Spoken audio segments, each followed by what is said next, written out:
Bom dia, pessoal! Bom dia! Tá vendo onde é que... Vai ser pequeno isso aqui ano que vem, Fábio.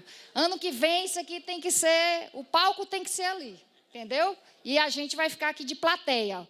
Gente, boa aula, bom sábado. Bem, galera, esse bom dia foi maravilhoso. Vou nem pedir bom dia de novo, viu? Porque o negócio já foi bom demais. Bom dia aqui para 3 semanas. Meus queridos, vamos começar mais uma jornada. Estamos aqui em mais um sábado desse. Sei que vocês acordam cedo para poder desfrutar dessas aulas maravilhosas que vocês vão ter, tá?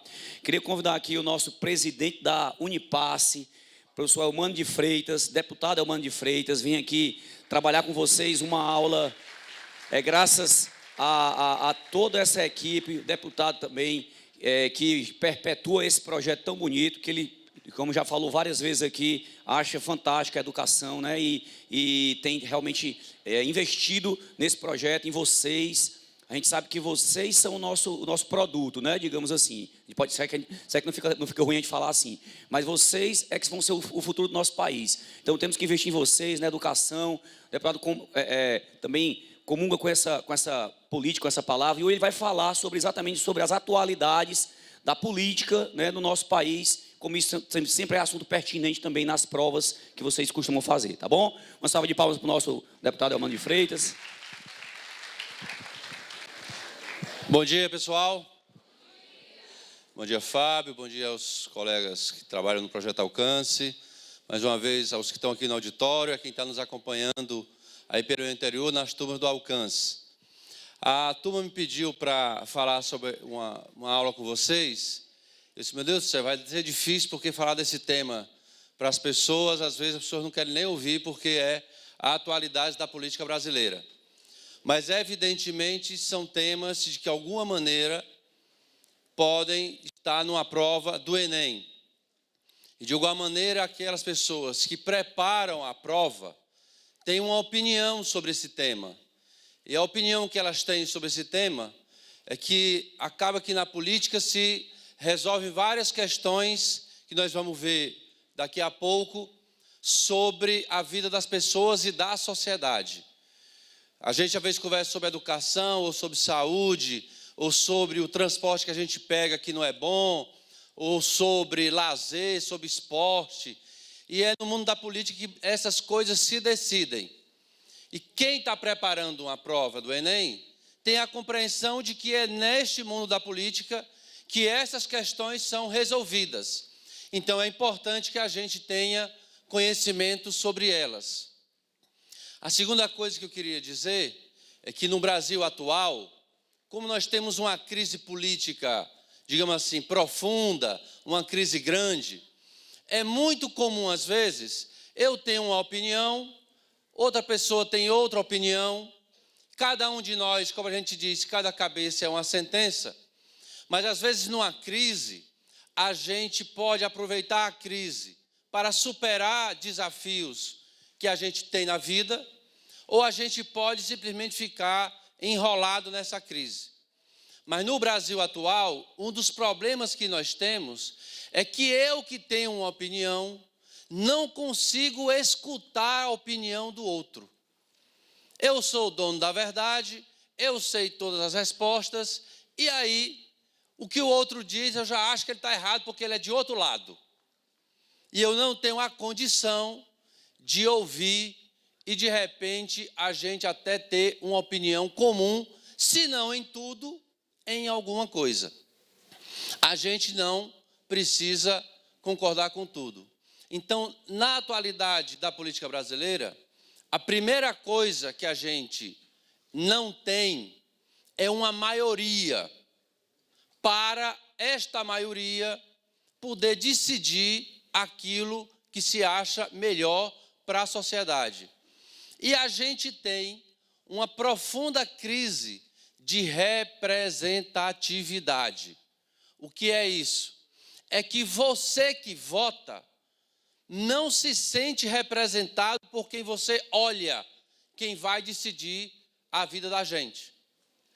Então, e isso não é só no Brasil. No mundo inteiro, há uma grande discussão, porque as sociedades, as pessoas que votam, elas olham para o parlamento, dependendo do sistema de governo, se é presidencialista, se é parlamentarista, muda dependendo da sociedade, as pessoas não se sentem representadas. Elas olham para aqueles que vão decidir e dizem, eu não me vejo aí representado.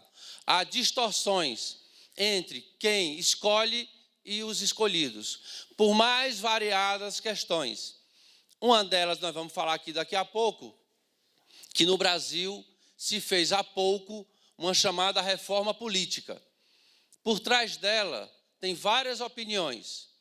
E quero também dizer uma coisa a vocês. Eu venho aqui falar para vocês, e quero manter essa conduta ética, não para falar das minhas opiniões. É evidente que eu as tenho, mas o meu dever ético com vocês é apresentar a vocês as ideias que estão nesses temas. Portanto, não tem apenas uma opinião.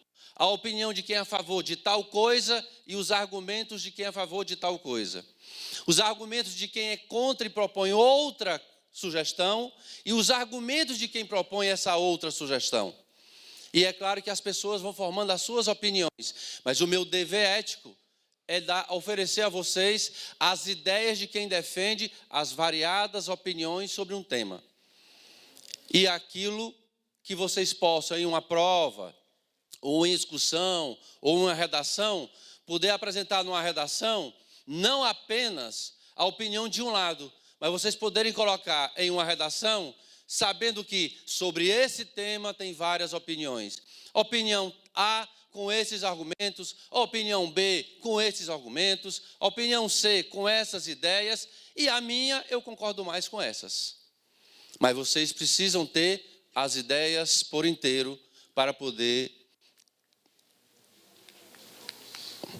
Acho que não está funcionando. Está vendo? Vai falar de políticas que começa a não funcionar.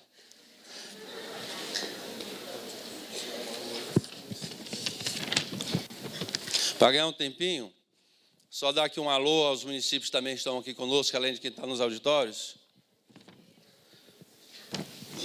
Aos colegas de Barro, que está em Iracema. Iracema foi a cidade que mais choveu nos últimos dias no Ceará, mais de 112 milímetros. Itaitinga, Itapiúna, Jijoca. Eu, ano passado, acompanhei a turma de Jijoca lá na Câmara Municipal. Jucás, Paramoti, Pacatuba, Senador Pompeu, Tauá e Tururu. Ok? Não? Ah, tá bom. Bom, nós vamos falar sobre a crise brasileira e as reformas impopulares. Impopulares aqui, entenda aquelas que em pesquisa, algumas delas se apresentaram como menor apoio na sociedade ou com minoria. Mas é claro que aqui há também uma parte nossa de eu considerar impopular. Pode ser que algumas delas, alguns de vocês ou todos, possam considerá-las até popular. Tá? Então aqui já tem um valor do professor, para poder manter o nosso contrato ético. Nós vamos falar, primeiro, de 4 reformas que foram debatidas e que foram aprovadas. Portanto, há várias ideias de reformas no Brasil. Mas de 2016 para cá, depois que a Dilma Rousseff deixou de ser presidenta e Michel Temer assumiu a presidência, 4 reformas foram feitas. Portanto, nós vamos ter depois algumas questões de reformas que a gente pode falar, elas são discutidas, vocês vão ver na TV alguma discussão sobre elas, mas as que foram aprovadas e de alguma maneira viraram lei, são essas reformas aqui. Algumas aprovadas e outras não podendo ser aprovada a partir de um determinado momento. Então, nós vamos fazer a discussão dos temas a partir de algumas questões que foram preparadas. A primeira questão é, quando assumiu o cargo de presidente da República, após o impeachment de Dilma Rousseff, o PMDBista Michel Temer tratou de colocar em pauta, colocar para discutir, para que os deputados federais discutam e votem. Colocar em pauta algumas reformas para garantir a sobrevivência do país em meio à crise econômica e trazer um reequilíbrio das contas públicas. As primeiras duas medidas aprovadas foram a reforma do ensino médio e a PEC do teto de gastos. Entre 2016 e 2017, uma série de reformas tramitou no Congresso. Dentre as propostas de reforma em discussão, qual a opção apresenta propostas que ainda não foram aprovadas?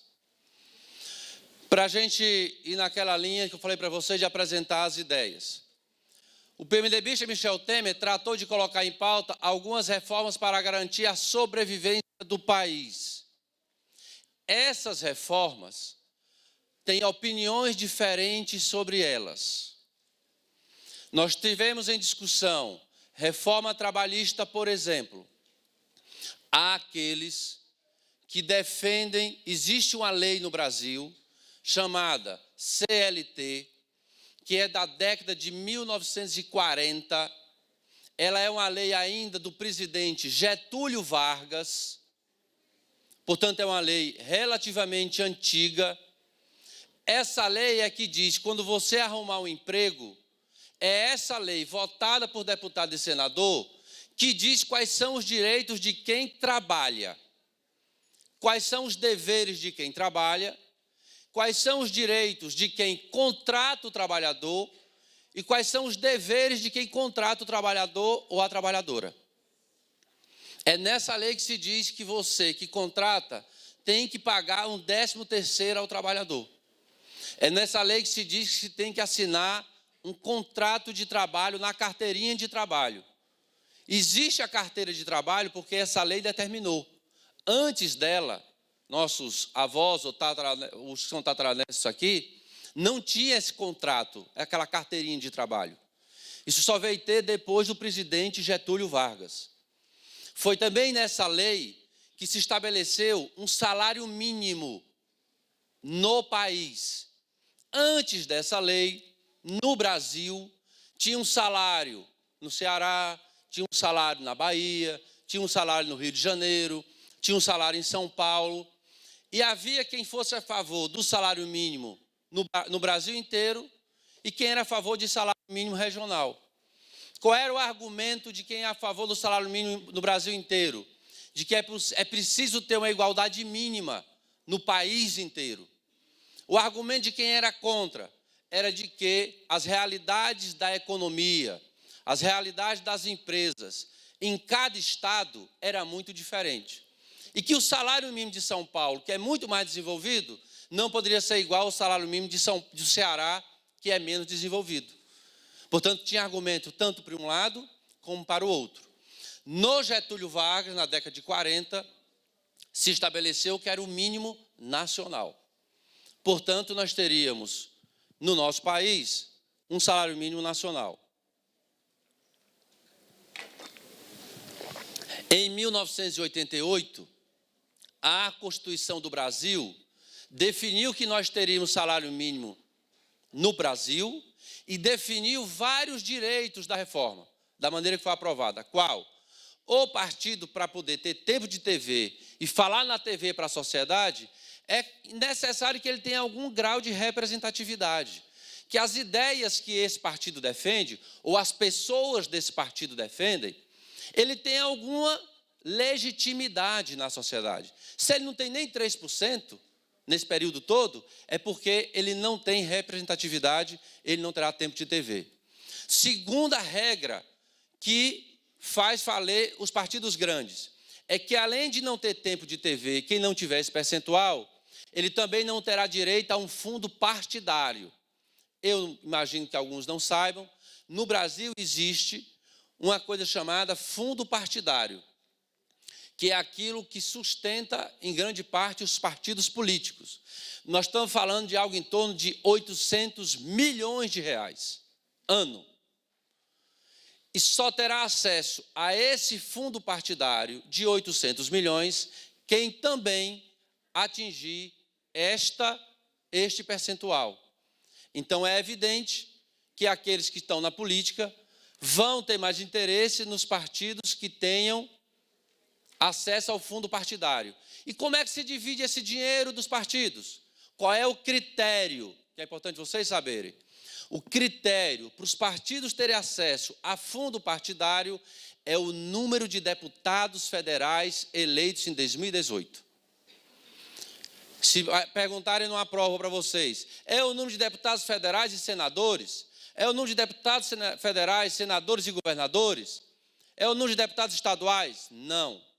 Tempo de TV, fundo partidário e fundo eleitoral, que falo já dele, é definido pelo número de deputados federais que um partido faça no Brasil. Quem tiver 70 deputados federais vai ter a proporção de 70 deputados federais. Lembrando que a Câmara dos Deputados tem 513 deputados. Portanto, o partido grande vai ter tempo de TV, vai ter fundo partidário, e se criou no Brasil uma coisa chamada, nesta reforma política, não tinha antes, foi criada esse ano, aliás, ano passado, um fundo eleitoral. Para quê?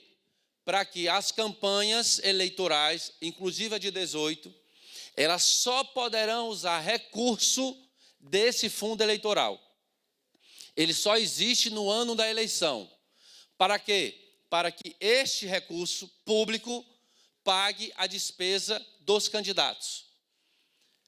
Quem terá acesso a partir de 18? Quem também tiver atingido a cláusula de desempenho. Aí teve um debate. Tem gente a favor do fundo eleitoral e tem gente contra. Campanha eleitoral se usa muito recurso, basicamente, pelo menos para a ampla maioria, com gráfica, com transporte, com produção do programa de TV. A TV é gratuita, mas a produção do programa é pago. Antes dessa reforma, o que é que tinha? Tinha a possibilidade das empresas darem dinheiro para a campanha. As empresas multibilionárias podiam tirar 10 milhões, 100 milhões, 200 milhões e doar para a campanha eleitoral de um candidato.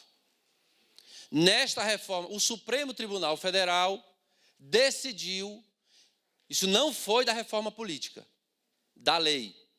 O Supremo Tribunal Federal, a Justiça Brasileira, decidiu em um processo que as empresas não podem contribuir para a campanha.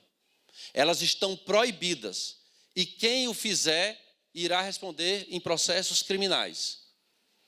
O que nós estamos vendo na TV é troca de dinheiro por obra ou por facilidade, a corrupção chamada. Mas o que tinha na lei é, ela podia contribuir. Houve um desvio e elas passaram a contribuir, é claro, pedindo algo em troca. O que é que o Supremo disse? Para acabar com isso, e porque isso fere o princípio da moralidade, as empresas estão proibidas de contribuir. Então, no Brasil, nessa reforma, tinha duas teses. Uma tese, o povo brasileiro, as pessoas não concordam que o dinheiro público da saúde, da educação, da segurança, seja utilizado para financiar a campanha eleitoral. É uma tese. E dizia, então quem financia? Não, nós preferimos que as empresas e as pessoas físicas contribuam. É uma tese. Foi a tese de quem foi contra o fundo eleitoral. A tese de quem foi a favor. A contribuição das empresas é a raiz da corrupção no Brasil. As empresas financiam e elas vão depois tirar dinheiro público através da corrupção. Então, a melhor maneira de resolver isso é tirar as empresas, estancar, tirar o dinheiro delas da campanha e colocar recurso público. Porque o financiamento de empresa acaba depois também, pelo sistema de corrupção, pegando o dinheiro público. Então, teve argumento para um lado, teve argumento para o outro. O que foi aprovado, primeiro, quem decidiu que não tinha dinheiro de empresa em campanha eleitoral não foi a reforma política. Quem decidiu que não tinha dinheiro de empresa na campanha foi o Supremo Tribunal Federal. Como o Supremo Tribunal Federal proibiu o dinheiro de empresa, os políticos se perguntaram, e quem vai financiar a nossa campanha? Aí foi aprovada a reforma política, dizendo que é este fundo eleitoral. Volto a dizer, depois de 2018, apenas quem atingir a cláusula de desempenho é que vai poder acessar esse fundo eleitoral. Portanto, a reforma política brasileira, ela tem uma ideia básica. A democracia brasileira vai funcionar melhor com grandes partidos. Porque o que acontecia antes era, eu crio um partido, tem esse tal de fundo partidário, como o critério de soltar o dinheiro é o deputado federal, o cara criava um partido e fazia assim, deputado federal, vem para o meu partido, porque tu vindo para o meu partido, eu recebo pelo menos 800 mil por ano. 400 mil fica para o partido, 400 mil vai ficar para ti. E esta regra de grandes partidos dificulta isso, e os partidos pequenos que faziam também essa negociata se tornam inviáveis.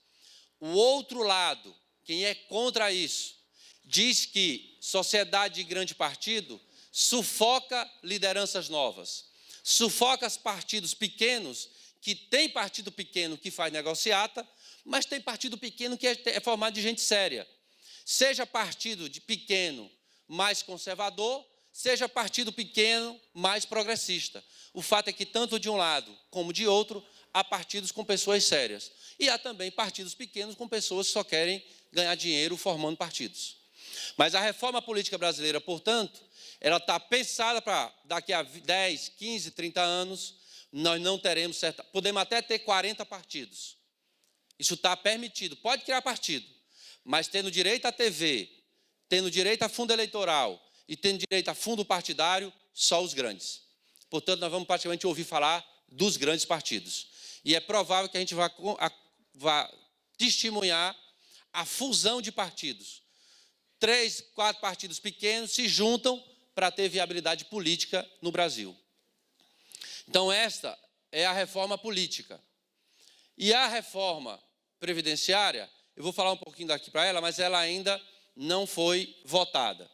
Então, na questão posta está assim, dentre as propostas de reforma em discussão, qual a opção apresenta propostas que ainda não foram aprovadas? Reforma política e reforma trabalhista. Já falei para vocês, a política foi aprovada e a trabalhista também.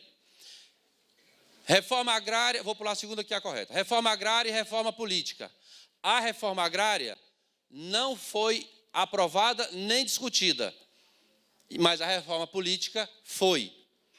Reforma trabalhista e reforma sindical também tiveram suas aprovações.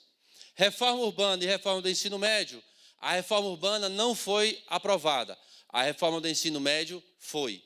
Então, efetivamente, aqui não foram aprovadas é a reforma previdenciária e a reforma tributária. Reforma tributária é a que define como é que a gente paga imposto e que imposto a gente paga ou não paga. No Brasil, nós temos uma distorção. Quem mais paga imposto é o consumidor. Tudo que tu compra no Brasil, tu pagas mais ou menos 40% de imposto. E por aí afora, na Europa em especial, não funciona assim. Você não paga imposto no consumo, como a gente diz. É pago imposto na renda e no patrimônio. O consumidor fica livre do imposto. Portanto, os produtos podem ser vendidos mais baratos. Mas quem tem muito patrimônio e muita renda, passaria a pagar muito imposto. É assim que funciona na Escandinávia, na Finlândia, na Noruega, na Suécia, na Suíça, na Alemanha. Alguns países têm mais de 50% de imposto sobre a renda e o patrimônio, para quem ganha muito. É você imaginar alguém que ganha 10 milhões de reais por mês, e existe gente assim, que ganha 10 milhões de reais por mês e vai pagar 5 milhões de imposto.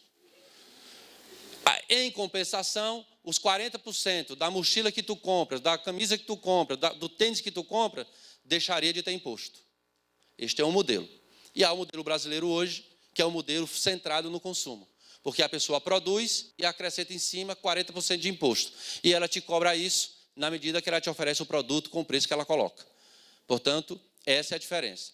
Então, na verdade, as propostas que não foram aprovadas até o momento é reforma previdenciária e reforma tributária. A reforma previdenciária, eu vou já falar dela, porque é que ela não foi votada e porque é que ela formalmente não pode ser votada, nem que o parlamento queira. Reforma do ensino médio. Reforma do ensino médio, ali está MP 746. MP é medida provisória. Medida provisória é um instrumento que o presidente da República no Brasil tem, pela Constituição, que ele faz uma lei, assina a lei e publica. Do dia que ele publica, a lei já está valendo. Só que ela é uma medida provisória. Por que é provisória? Porque ela só vai valer como lei definitiva quando os deputados e senadores votarem, voltar para ele e ele assinar embaixo. Aí ela deixa de ser medida provisória e vira lei. Portanto, medida provisória, o nome está dizendo, é uma medida provisória, até que os deputados e senadores transformem em lei. Então, a reforma do ensino médio, ela começou como uma medida provisória e ela hoje é a Lei 13.415. Então, nós tivemos uma mudança da lei da educação brasileira, afetando fundamentalmente o ensino médio. Então, nós tivemos, na reforma do ensino médio, 60% do currículo é pela Base Nacional Comum Curricular. O que é isso? Quando vocês vão para a escola, de cada 10 assuntos, 6 assuntos têm que ser tratados pela escola do Ceará, do Rio Grande do Sul, de São Paulo, de Minas Gerais, do Brasil inteiro. Ou seja, o conteúdo que as nossas escolas, o que nós estudamos na escola, há uma base que é do país inteiro. Por isso é Base Nacional Comum Curricular. 60% é dessa base nacional. Essa Base Nacional Comum Curricular está em discussão. Ela tem uma proposta, essa proposta já esteve no Conselho Nacional de Educação, que é quem define isso. É mais ou menos assim, o que a gente vê na escola de história, o que a gente vê na escola de física, de biologia, de matemática, é decidido aqui. Não é o professor que decide.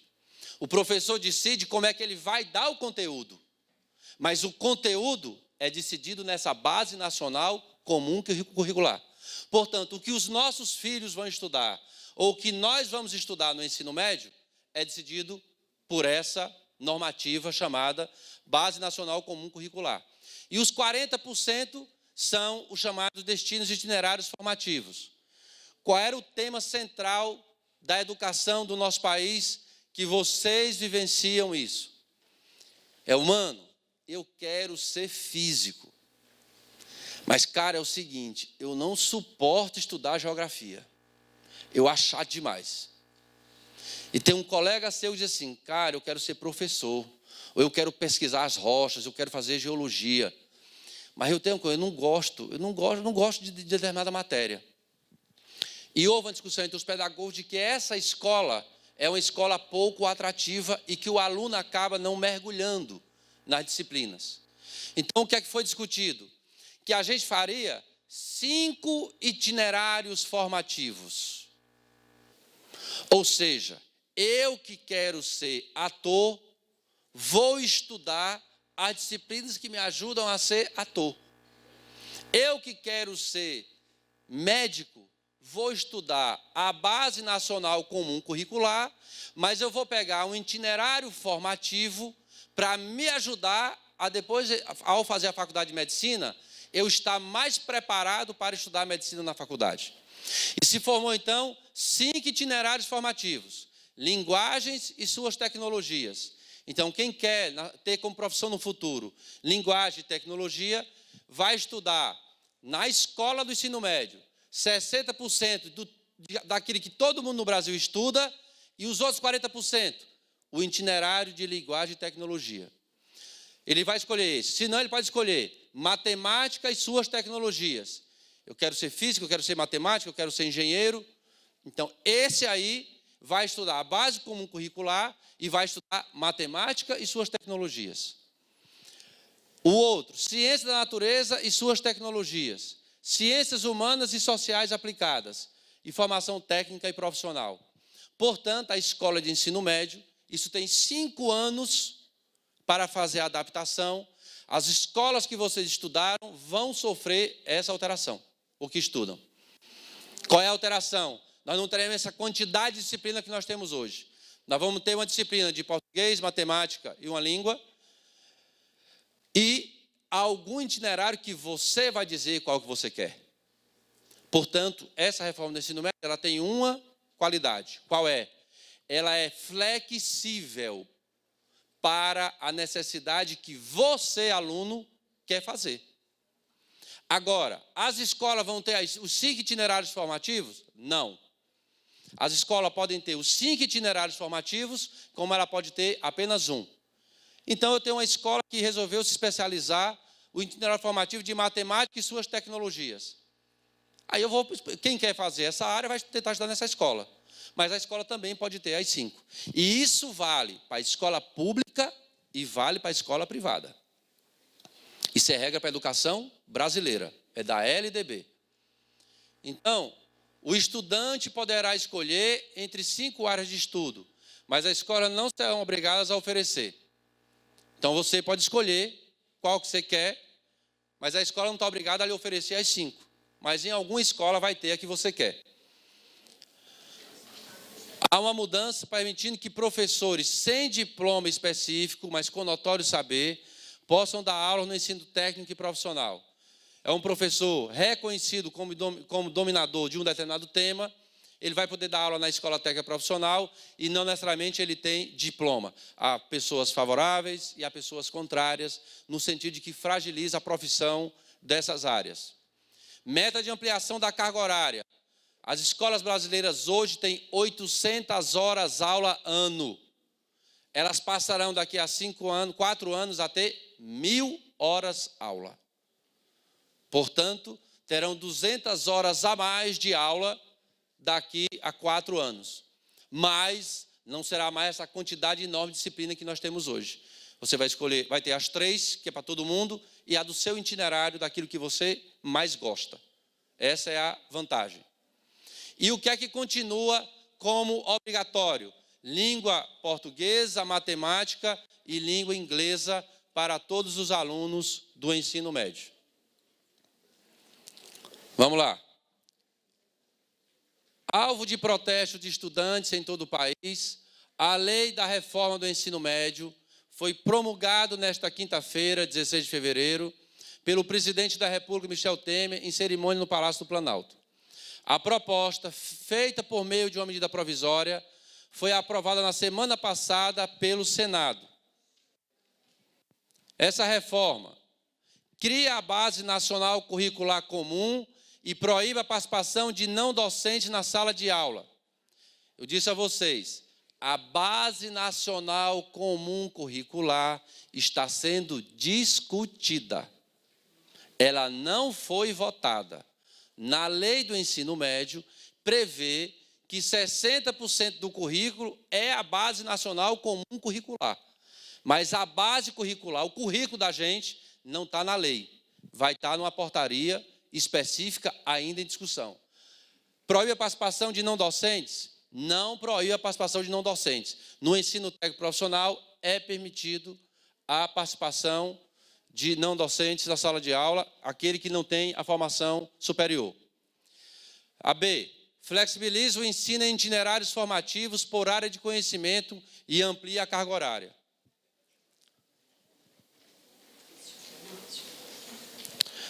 Nesse caso, ele efetivamente tem 5 itinerários, você escolhe o seu e você tem uma ampliação de 800 para 1.000 horas.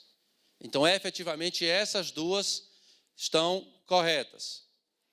Você transforma a área de educação física em disciplinas facultativas e organiza o ensino em módulos. A arte e a educação física, elas não são disciplinas. As demais áreas, elas terão que ser tratadas, mas elas não serão mais disciplinas. E ela organiza o ensino em módulos, correto. Extingue o turno integral das escolas públicas e favorece a formação profissional dos jovens. ela não extingue o ensino integral.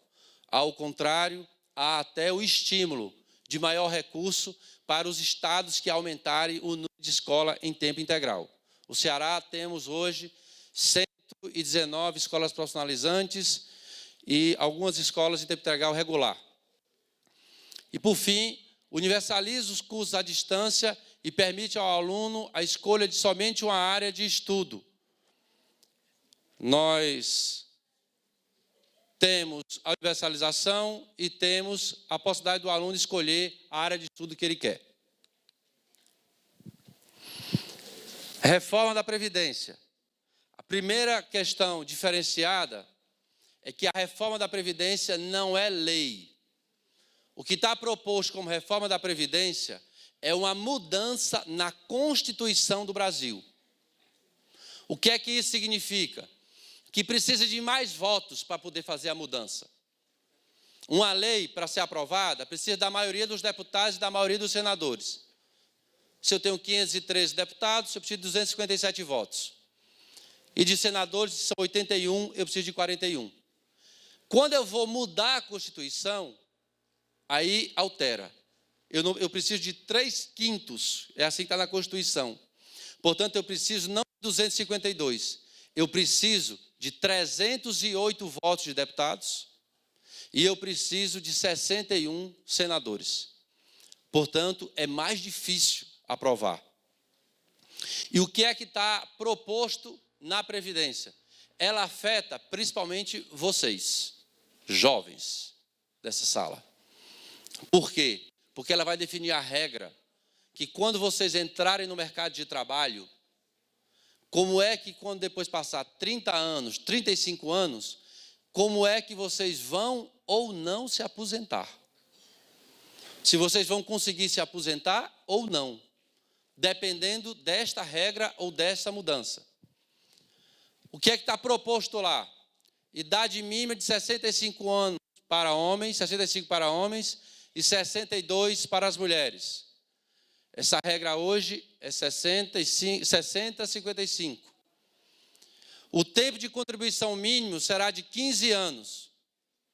Só que, hoje, você contribui com 35 anos para se aposentar com seu último salário. Na proposta que está de reforma da Previdência, terá que ser 49 anos. Então, para alguns aqui que vão querer ser professor ou professora, vai terminar a faculdade, talvez vai estar com 24, 25 anos, consegue o primeiro emprego como professor ou professora, digamos que com 25 anos, vai se aposentar depois que pagar a Previdência todo mês, portanto, não pode ficar desempregado, por 49 anos. Se você tem 25, começou a trabalhar, e tem que contribuir por 49 anos, você vai se aposentar com 73. Essa é a proposta. Ou seja, por isso que já atinge fundamentalmente a nossa juventude. Ou seja, todo mundo que começar a trabalhar com 25, se aposentará, se não ficar desempregado algum mês, aos 73 anos. Se ficar um ano desempregado, 74. Se ficar 2, 75. E assim é a proposta. Benefício de prestação continuada e aposentadoria rural. Benefício de prestação continuada é o seguinte: há no Brasil uma lei, isso não é da Previdência, isso é da assistência social. Há um direito no Brasil chamado BPC. Uma pessoa que é muito pobre, que na sua casa a renda familiar é menos de 1/4 de salário mínimo, quando ela faz 65 anos, ela não contribuiu para a Previdência porque trabalhava informal, era camelô, ou não tinha carteira assinada. Então, essa pessoa ela não se aposenta porque ela não pagou para a Previdência. O Estado brasileiro garantiu que ela tem direito ao benefício de prestação continuada, que é de quanto? De 1 salário mínimo. Para nós não termos pessoas idosas na miséria. Isso é pago com o imposto que a gente paga. Esse é o imposto bem digamos, bem definido e de maneira justa, para quem realmente precisa. E a aposentadoria rural. Os trabalhadores rurais no Brasil têm uma lógica de previdência diferente de quem mora na cidade. Eles pagam a sua previdência com a sua produção, não é pagando um valor todo mês na previdência. A sua produção tem um pequeno imposto e esse dinheiro vai entrando na conta do governo. E eles pagam pela família, eles não pagam, cada um paga o seu. A produção é para garantir a previdência do pai, da mãe e de todos os filhos. É o grupo familiar. Nessa proposta, deixa de ser o grupo familiar, terá que pagar, como é urbano, cada um pagar o seu e um percentual do salário mínimo, que não se diz qual é. Vai se decidir depois se essa proposta for aprovada. E nós temos um teto da aposentadoria de 5.531. Hoje, quem é do sistema privado, quem trabalha no comércio, empresa privada, tem um teto de aposentadoria. Ninguém pode receber mais do que 5.531. No serviço público, não. O juiz se aposenta com salário de juiz. O promotor, o professor público. O que eles estão propondo é que valha também para o serviço público o mesmo teto. Em parte, isso já está sendo feito, porque se cria um fundo complementar e essas pessoas pagam para receber 5.500 e também pagam um fundo complementar para complementar o salário que ele recebia. E parlamentares não terão transição. Acúmulo de pensão com aposentadoria. O que é que tem hoje no Brasil? Eu sou uma pessoa pobre, eu sou casado e eu tenho uma esposa. Muitas vezes no campo, no trabalhador rural, eu me aposentei e minha esposa também. Deus decide levar um ou outro. A lei hoje permite que eu receba a aposentadoria e receba a pensão por morte. Porque ela morre e eu vou ficar recebendo para poder manter os filhos e a minha casa. Pela proposta, está proibido esse acúmulo. Minha esposa morreu, eu perdi a esposa e a pensão também. Então, eu vou ter uma diminuição de renda pela metade. Essa é a proposta que está lá. E parlamentares não terão transição. Isso é um lado bom. Os parlamentares, deputados estaduais, federais, senadores, passam também a ter o teto de 5.500 e não tem que esperar a transição, não. É direto. Né? É uma coisa boa da proposta. E militares não são atingidos. Aqui é importante uma ressalva. Em nenhum canto do mundo, pense que eu tenho conhecimento, do mundo ocidental não tem, militar não contribui com a Previdência. Por um motivo. Porque o militar é aquele sujeito que, se o Brasil entrar em guerra, ele pode dar a vida pela nação. Ele pode perder a sua vida numa guerra.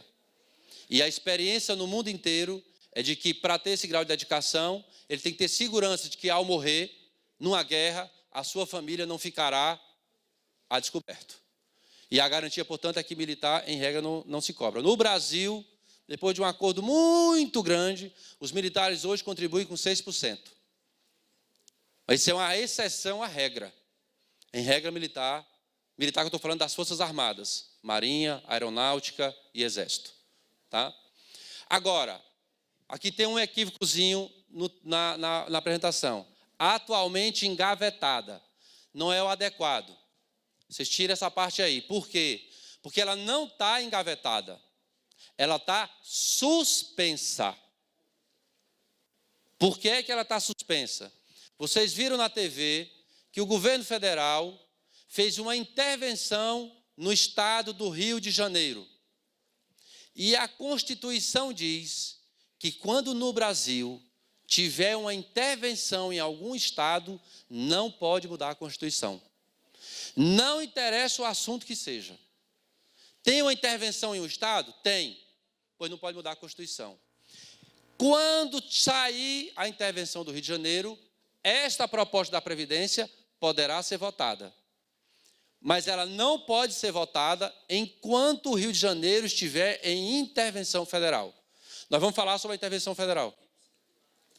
Então, nós temos uma regra na Constituição, que é a garantia da ordem pública, que permite o governo federal intervir em um estado. Eu vou daqui a pouco falar o que é essa intervenção, que vai lá, que cai um tema sobre segurança e sobre intervenção federal e sobre o Rio de Janeiro. Vocês têm que ter um pouco de conhecimento para falar sobre. Então, ela não está engavetada, ela está suspensa. Pode ser votada quando? Quando acabar a intervenção no estado do Rio de Janeiro. Reforma da Previdência ainda, temos aqui uma chargezinha que está assim. Está indo aonde, menino? Trabalhar. Se eu começar agora, talvez eu consiga me aposentar. É aquela regrinha que eu falei para vocês, de que esse menino, vamos dizer que ele esteja aí com 6 anos, né? Não, está comigo, está uns 4 anos. 4, 5 anos. Com 5 anos, com 49, ele se aposentaria com 54. Porque ele teria que contribuir com 49 anos na reforma da Previdência proposta. Por isso que ali o tema da Previdência diz respeito à letra E, que é a ampliação da idade mínima para a aposentadoria prevista na proposta de reforma da Previdência. Esse é o principal tema da reforma da Previdência. E para novamente manter o nosso contrato ético, quais são os argumentos de um lado e quais são os argumentos de outro? Quem defende essa reforma da Previdência diz o seguinte: existe um rombo nas contas da Previdência, que a única saída para que quem está ou quem vai entrar tenha realmente condição de receber a aposentadoria lá na frente, seja nós fazermos essas mudanças, aumentar o tempo de contribuição, aumentar a idade, para não ter lá na frente, daqui a 30 anos, quando você for se aposentar, o caixa não tenha dinheiro para pagar a sua aposentadoria. Porque há, de fato, uma mudança na sociedade brasileira. Meu avô e a geração dele vivia até 60 anos, 65. O meu pai está com 89. E é razoável que nós possamos imaginar que todo mundo aqui, ou grande parte, vai chegar aos 85, 90, 95 anos de idade. Então, antes, quando alguém se aposentava, ele se aposentava com 55. E ele morria com 65. É claro que nós estamos falando de uma média. Havia quem morria com 70, havia quem morria antes. A média era 65. Então, a Previdência pagava quantos anos de aposentadoria? 10. Se essa mesma pessoa, ou da mesma família, não morre com 65, morre com 90, o Caixa não vai pagar apenas 10 anos de aposentadoria. O Caixa vai pagar 30 anos de aposentadoria. Então, quem defende essa reforma diz o seguinte: ou a gente mexe nesses direitos, ou a gente não vai conseguir pagar lá na frente. Essa é a tese de quem defende a reforma da Previdência. Há um rombo e eu preciso diminuir esses direitos para garantir que alguém receba esses direitos. Quem é contra? Não há rombo na Previdência. É a primeira grande divergência de opinião. Aqueles que dizem que há e aqueles que dizem que não há. Que até 2014, 2015, havia um superávit de 30 bilhões, superávit, portanto, sobrava 30 bilhões de reais por ano. O Senado acabou de fazer uma CPI da Previdência, de vários partidos, vários mesmo, partidos que não se entendem muita coisa. A conclusão da CPI é que não tem rombo da Previdência ou déficit da Previdência. Mas o fato é que há duas posições, uma que diz que tem, outra que diz que não tem. E a que diz que não tem, diz que essa reforma é apenas, assim como a reforma trabalhista, uma maneira de diminuir os direitos das pessoas que trabalham. Portanto, são essas teses em jogo. O objetivo da reforma da Previdência é privatizar. Essa é uma matéria na Carta Capital, uma revista conhecida, que tem a afirmação da economista contraria a versão oficial do governo, que justifica a reforma da Previdência pela necessidade de conter gastos e equilibrar as contas públicas, segundo o qual existe um déficit causado principalmente pelo envelhecimento da população brasileira, aquilo que eu expliquei para vocês, é a tese deles, e pelo desequilíbrio do sistema previdenciário, com vários benefícios pagos de forma inadequada, tornando a Previdência insustentável em seu formato atual. Dentre as medidas propostas pelo governo para a reforma da Previdência, podemos citar: reduzir a idade mínima. Não, o que o governo está propondo é aumentar a idade mínima. Estabelecer um tempo de contribuição mínimo de 25 anos, no serviço público e 15 anos na iniciativa privada, para requerer aposentadoria integral. Não, é 49 anos. Na última proposta, estou falando em 40. Criar um teto de valores comum para as aposentadorias de iniciativa privada e do serviço público, igual ao valor integral do salário do contribuinte. Não é igual ao valor do contribuinte.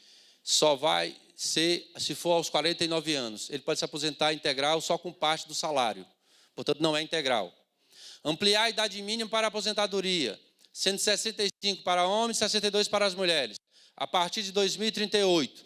Não é a partir de 2038, é a partir de 2030. E, o que é o correto, estabelecer um tempo mínimo de 40 anos, que foi a última proposta, para os trabalhadores do serviço público e iniciativa privada aposentarem-se. Portanto, na última proposta, aqueles 49 anos, eles baixaram para 40. Então, melhorou. Aquela que começou com 25 anos não será com 74, será com 25, com 40, com 65 anos. É essa a proposta que está a ser votada no Congresso, mas está suspensa pela intervenção no Estado do Rio de Janeiro. Portanto, aqui a questão é a letra E. Reforma trabalhista, eu já falei para vocês, já estamos com o horário meio corrido.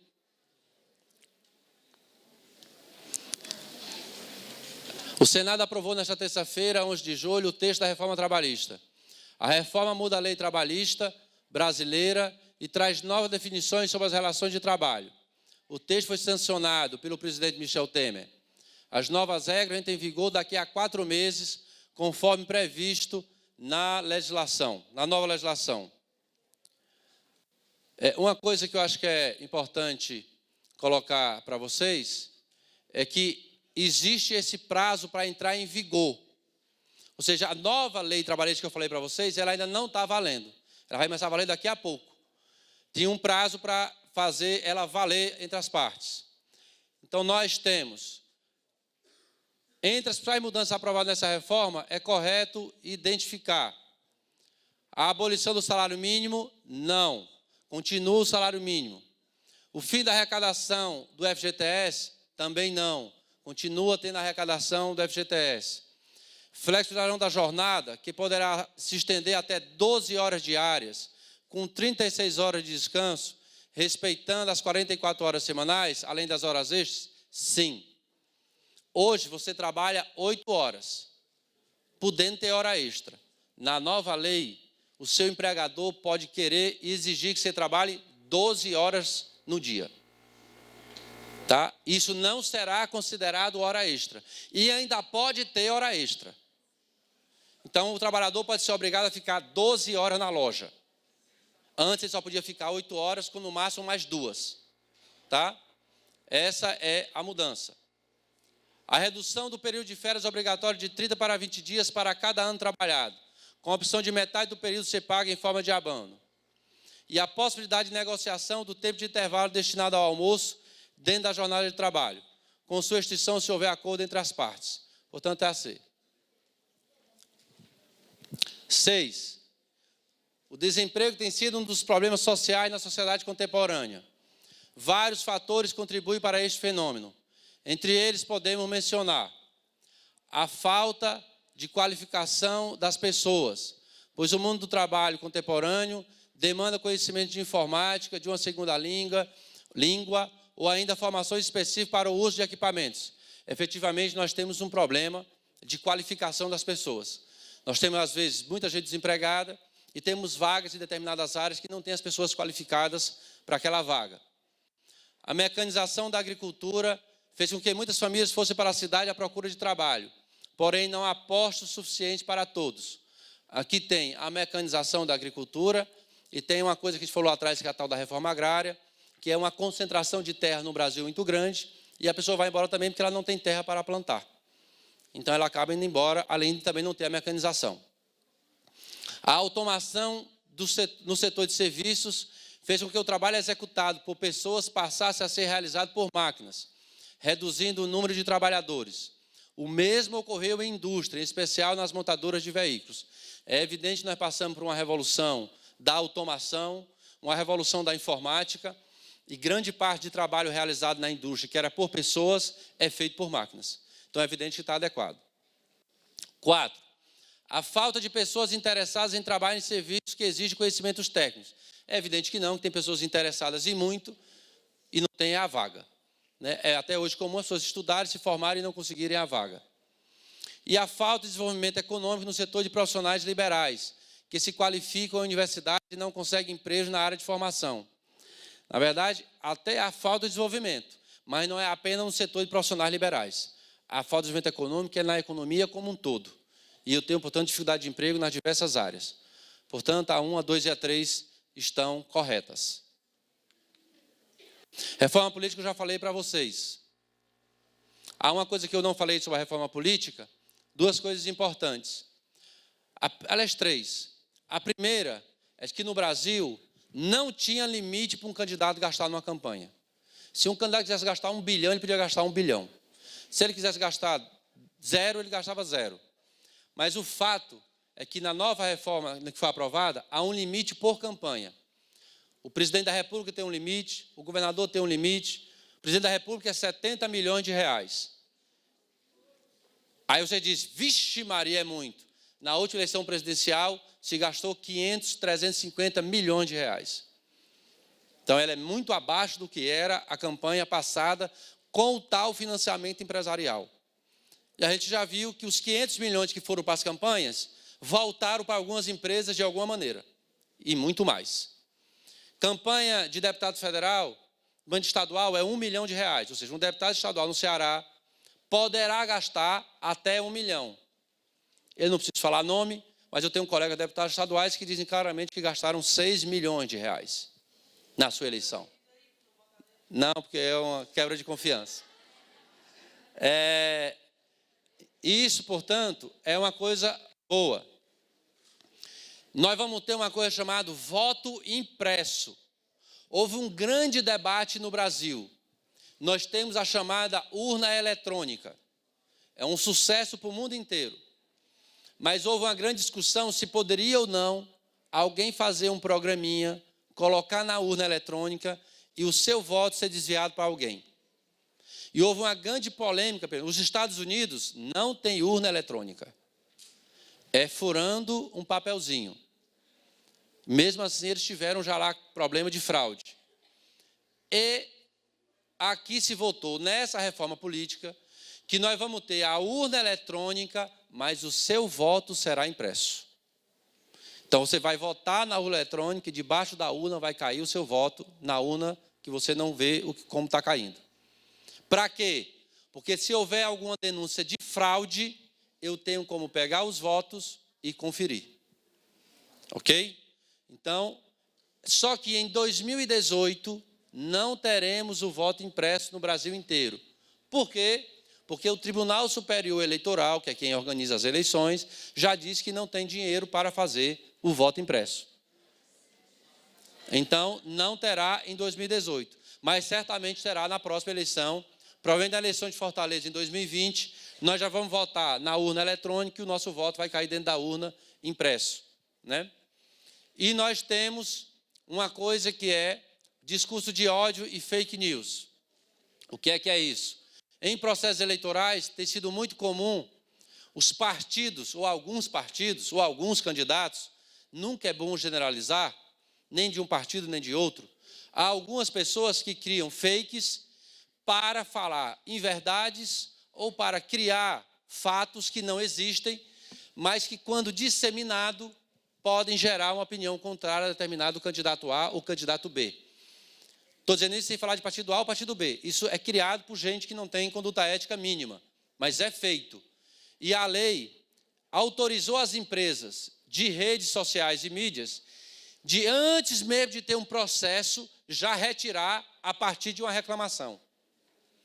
Ou seja, uma pessoa cria um fake, eu sou um candidato, o fake foi criado contra mim, eu posso imediatamente comunicar à empresa, o Facebook, por exemplo, e ele está autorizado a tirar esse fake da página imediatamente.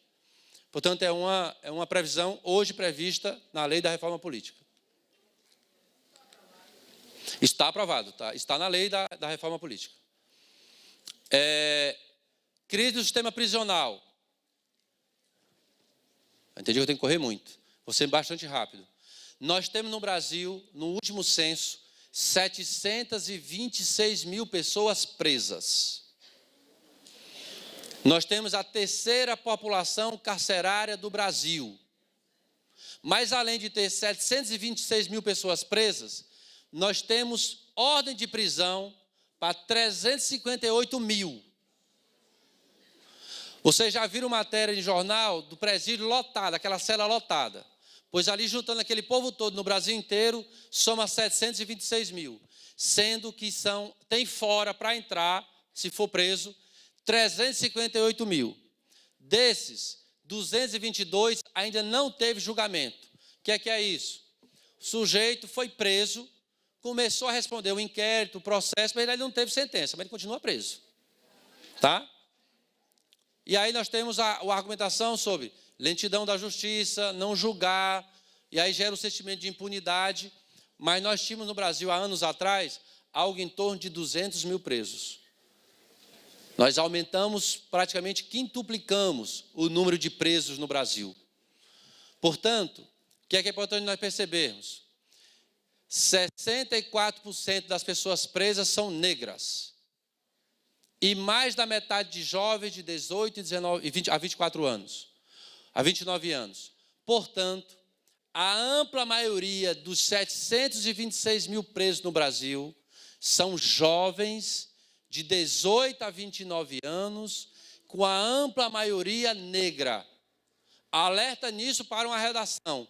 Se for falar sobre a juventude negra, você já tem a informação de que no sistema carcerário brasileiro e o sistema punitivo brasileiro é fundamentalmente hoje preso jovens e jovens negros e negras.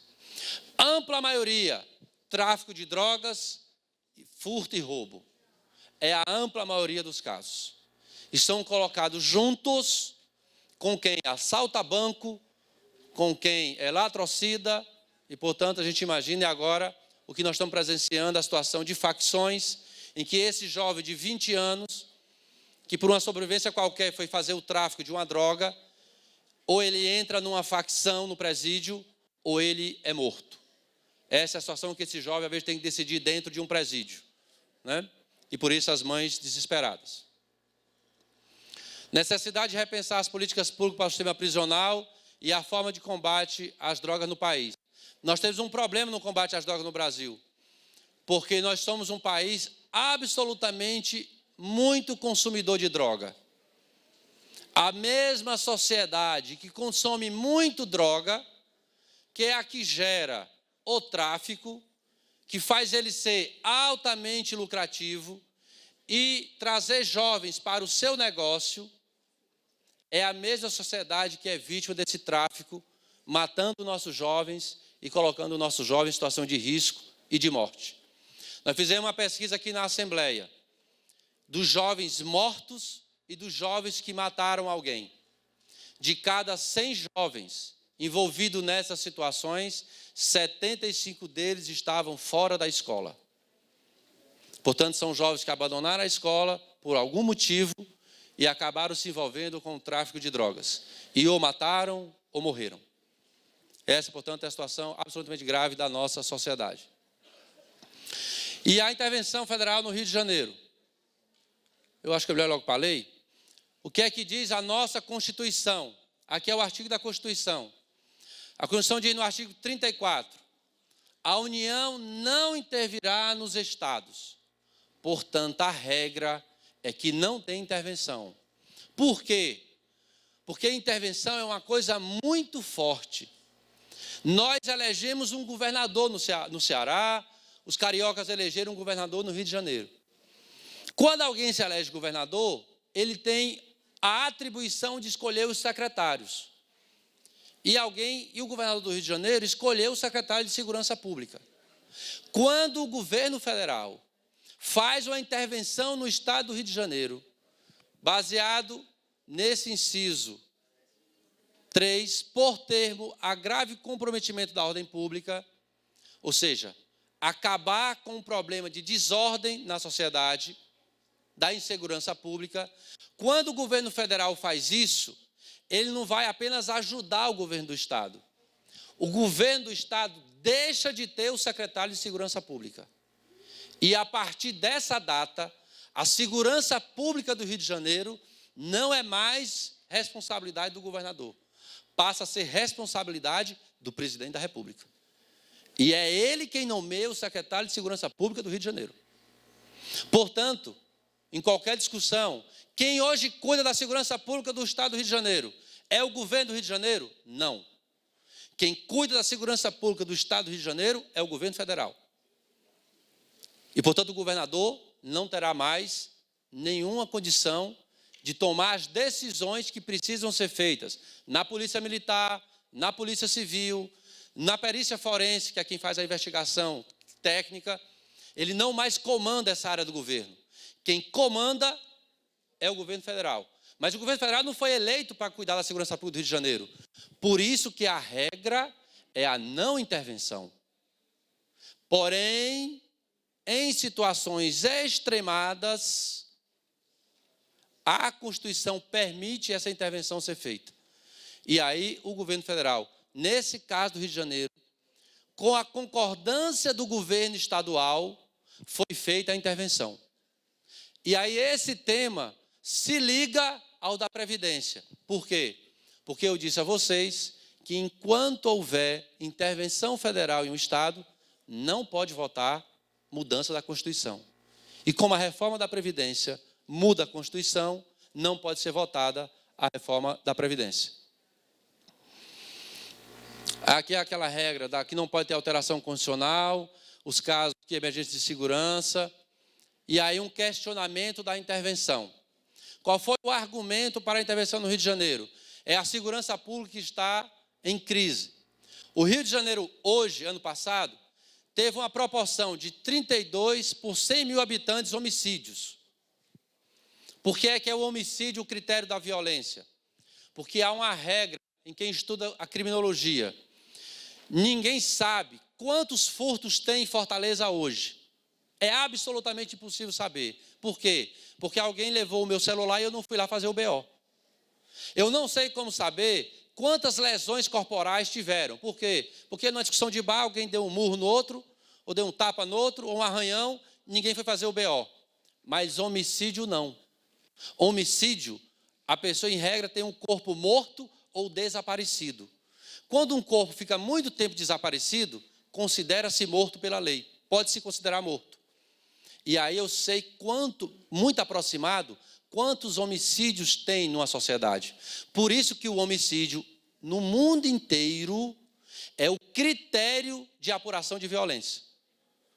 Mas é claro que não é só ele que é violento, mas ele é o critério por causa dessa aproximação entre a realidade e os números.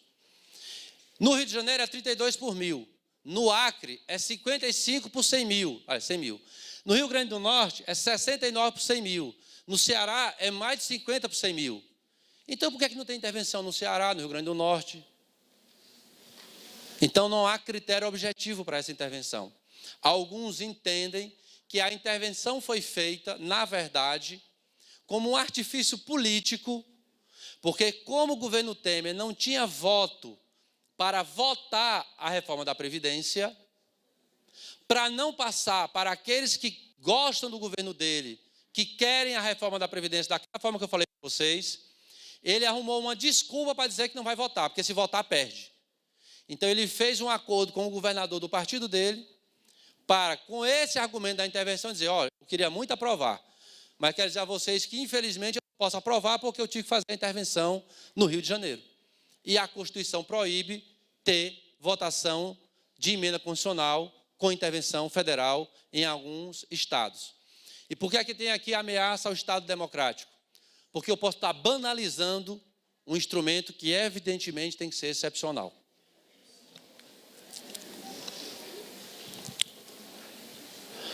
Em 2017, houve uma série de rebeliões de detentos em Roraima, Minas Gerais, Santa Catarina, Amazonas, Paraná e Rio Grande do Norte. As ocorrências demonstram a séria crise do sistema prisional brasileiro. A respeito deste assunto, analise os itens a seguir. A população carcerária brasileira é composta em sua totalidade por detentos que cumprem penas já sentenciadas pela Justiça. Eu disse a vocês que não. Os detentos no Brasil, a sua maioria, é gente que ainda não tem sentença na justiça, que nós chamamos de presos provisórios. Por quê? Porque eles podem ter uma sentença e ser absolvido. A pergunta que fica é, imagina tu ser acusado de um crime, passar 2 anos, 3 anos preso, e ao final o juiz te absolver. Quem paga os 2, 3 anos que tu passaste preso, sofrendo as mais absurdas coisas da tua vida? Um dos problemas dos presídios brasileiros é a superlotação, resultante de políticas de segurança ineficazes e da falta de celeridade da justiça. É evidente que está correto. Nós temos políticas de segurança pública ineficazes. Por mais que se possa dizer, fiz isso, fiz aquilo, fiz isso, fiz aquilo, o fato que foi feito não resolveu o problema. Isso nós temos que reconhecer. E há, de fato, processos muito lentos na justiça, o que gera a sensação de impunidade. As referidas rebeliões ocorreram devido às precárias condições e falhas do sistema carcerário, não guardando relação com disputa entre grupos do crime organizado e de outras regiões do país. A primeira parte até tudo bem, mas é evidente que nós temos no sistema prisional grupos organizados, organizações criminosas que disputam o controle dos presídios. Portanto, aqui nós já ouvimos falar nos jornais e tal, até o nome dessas organizações criminosas, ao ponto de que já teve fato de jovem tirar foto com determinada posição e porque a foto era desse jeito, foi vítima de homicídio. Para assegurar o controle do sistema carcerário, a privatização ou terceirização do presídio tem sido apresentada como opção para solucionar a atual crise desse sistema. É fato. Não quer dizer que não tenha polêmica sobre esse tema, mas algumas pessoas defendem que os presídios não sejam mais o Estado controlando, seja uma empresa privada que controle os presos. O Estado pagaria essas empresas por cada preso e essas empresas que vão cuidar dos presídios. Existe experiência assim nos Estados Unidos. Estão me avisando que faltam 10 minutos. Aí é bom vocês se livram de mim e termina o cansaço. Item 2 e item 4. Para reforçar o combate ao crime organizado, que vinha avançando no Rio de Janeiro, o presidente da República, Michel Temer, assinou na última sexta-feira o decreto pela intervenção federal na segurança pública do Estado. Essa intervenção é uma intervenção indispensável e necessária. Isso o Michel Temer falou. Seria feita de qualquer maneira, mas o foi pautado mais uma vez pela palavra diálogo. Nós fizemos o diálogo necessário, particularmente com o governador do Estado, com autoridades aqui do Estado para decretá-la. Portanto, ele estava falando no próprio Rio de Janeiro.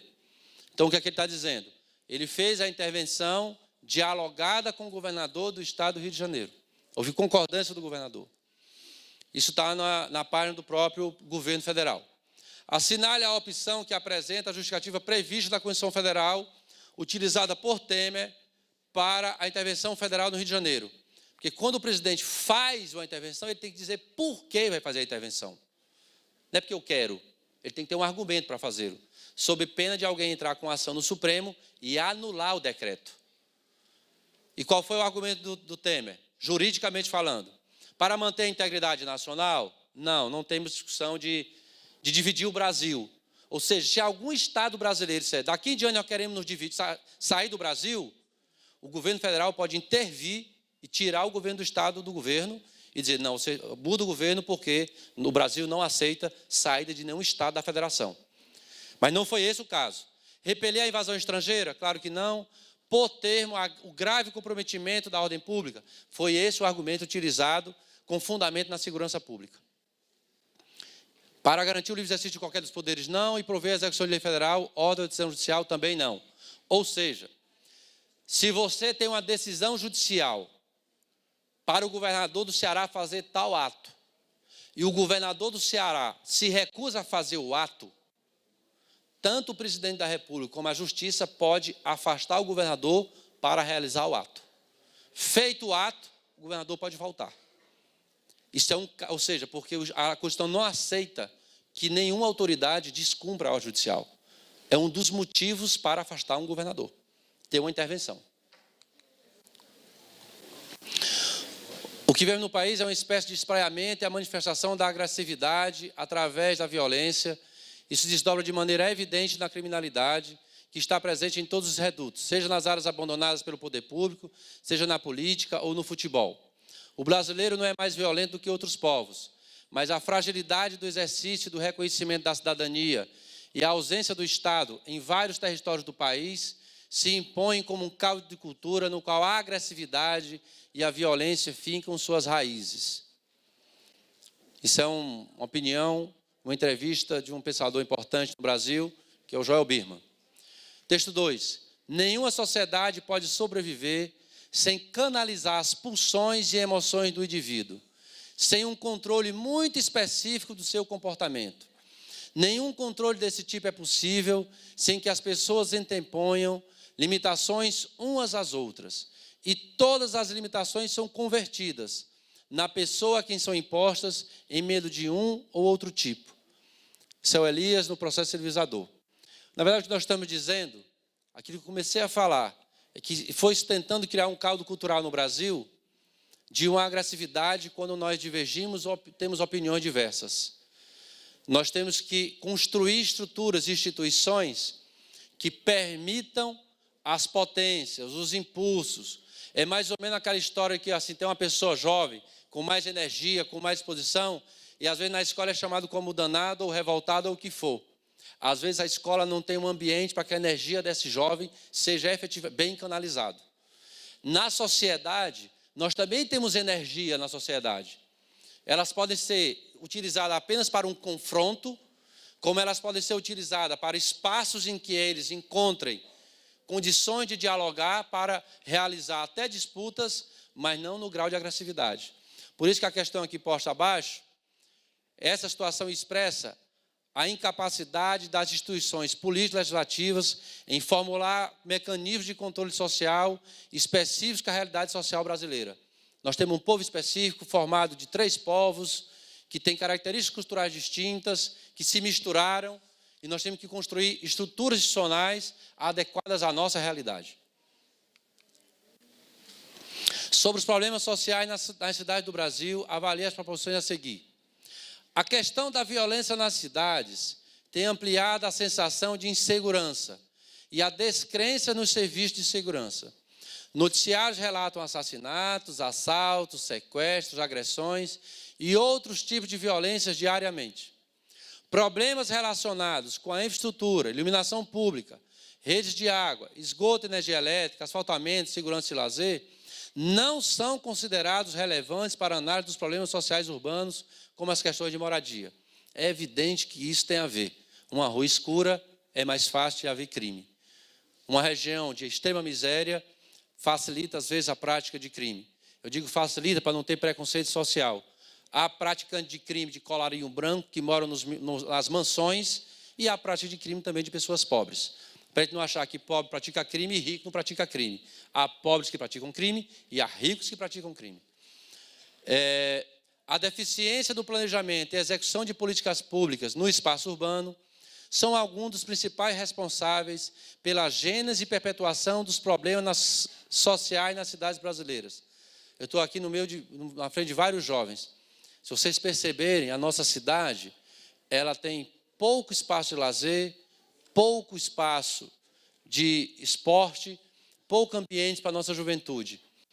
E isso foi grande parte, uma parte da nossa cidade, ela cresceu, e algumas pessoas que estão no interior também têm a mesma situação, das cidades pequenas do Ceará, que as pessoas vieram da zona rural para morar na cidade. E elas foram construindo as suas casas, e foram comprando lotes, e fazendo as suas casas. Cidade que cresce assim, ninguém separa espaço para fazer uma creche, ninguém separa espaço para fazer uma praça, ninguém separa espaço para fazer um teatro, ninguém separa uma praça para um posto de saúde. Portanto, são cidades não planejadas. São cidades que foram as pessoas se amontoando para depois de estar o bairro construído, sem esgoto, sem saneamento, sem praça, sem escola, sem posto de saúde, o poder público ir lá fazer. Mas não se tem que desapropriar, tem que tirar as pessoas das casas, para poder ter o espaço para fazer o posto de saúde, por exemplo. A desigualdade social provoca o agravamento dos problemas sociais. Uma distribuição de renda mais igualitária contribuiria para a diminuição dos problemas de saúde, moradia, educação e segurança nos espaços urbanos brasileiros. isso efetivamente está correto. E uma coisa importante, as pessoas diziam assim, onde tem pobreza, tem violência. Parece que as pesquisas estão a dizer um pouquinho diferente. Não é a pobreza que gera violência, é a desigualdade que favorece a violência. É quando um jovem ou pessoas olham na sua sociedade e vê alguns com muita coisa, e todo dia ela é estimulada a consumir o tênis da marca tal, a roupa da marca tal, o carro tal, e ela não consegue consumir. Isso vai gerando uma revolta, às vezes silenciosa na sociedade. E essa revolta, às vezes, se transforma ou não em violência. Portanto, nós temos sociedades pobres, como é a Índia, que é pobre, mas não tem a nossa violência. E temos sociedades, também, evidentemente, que são mais aproximadas, existem os ricos, mas os pobres não são tão pobres. Então, também tem menos violência. A Suécia, ano passado, começou a fechar presídio, porque não tem gente para colocar nos presídios. Não tem pessoas praticando os crimes. Porque alcançou um patamar social muito forte. Há mais aproximação entre o mais rico e o mais pobre. E é evidente, portanto, que essa desigualdade social agrava os problemas sociais e agrava os problemas de segurança. E nós ficamos por aqui. Muito obrigado pela atenção de vocês. E muito boa prova nos temas da atualidade. Estão dizendo aqui que eu tenho que responder pelo menos uma pergunta.